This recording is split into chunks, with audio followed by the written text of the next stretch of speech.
प्रत्येक व्यक्ति अपने जीवन में कुछ लक्ष्यों को निर्धारित करता है, जिससे वह अपनी योग्यता और अपनी प्रगति की परख करता है।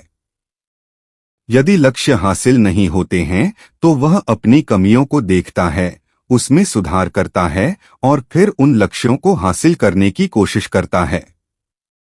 कई लोग अपने लिए लक्ष्यों को निर्धारित करते हैं और उसको पाने के लिए रणनीति भी बनाते हैं, लेकिन वे असफल होते हैं।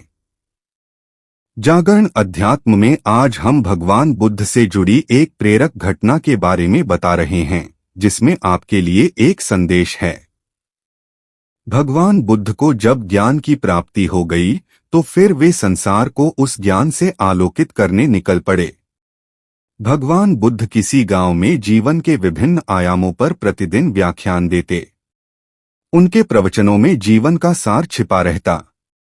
उनकी बातों को लोग बहुत ही गौर से सुनते थे। एक व्यक्ति बिना नागा किए उनके व्याख्यान सुनता। काफी समय बीत जाने के बाद भी उसने अपने अंदर कोई विशेष बदलाव नहीं पाया है। इससे परेशान होकर वह एक दिन बुद्ध के पास गया और बोला कि वह लंबे समय से एक अच्छा इंसान बनने के लिए उनके प्रवचनों को सुनता रहा है, लेकिन इससे उसे कोई विशेष लाभ नहीं हुआ। वह एक अच्छा इंसान नहीं बन पाया। उसमें कोई बदलाव नहीं आया है। उसकी बातों को सुनकर बुद्ध मुस्कुराए। उन्होंने उसके सामने उसके गांव का नाम, वहां तक की दूरी, वह वहां कैसे जाता है आदि जैसे प्रश्नों की झड़ी लगा दी। जब बुद्ध ने उससे कहा कि क्या वह यहां से बैठे बैठे अपने गांव पहुंच जाएगा, तो वह झुंझला गया। उसने कहा कि ऐसा तो बिल्कुल भी संभव नहीं।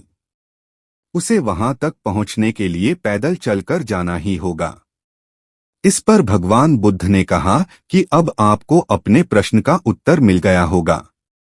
यदि आपको अपने गांव का रास्ता पता है, लेकिन इस जानकारी को व्यवहार में लाए बिना वहां नहीं पहुंचा जा सकता है, उसी प्रकार यदि आपके पास ज्ञान है और आप इसको अपने जीवन में अमल में लाए बिना एक बढ़िया इंसान नहीं बन सकते। ज्ञान को अपने व्यवहार में लाना आवश्यक है। इसके लिए आपको दृढ़ निश्चय के साथ निरंतर प्रयास करना होगा। इस कहानी का सार: ज्ञान को व्यवहार में लाए बिना लक्ष्य की प्राप्ति नहीं की जा सकती है।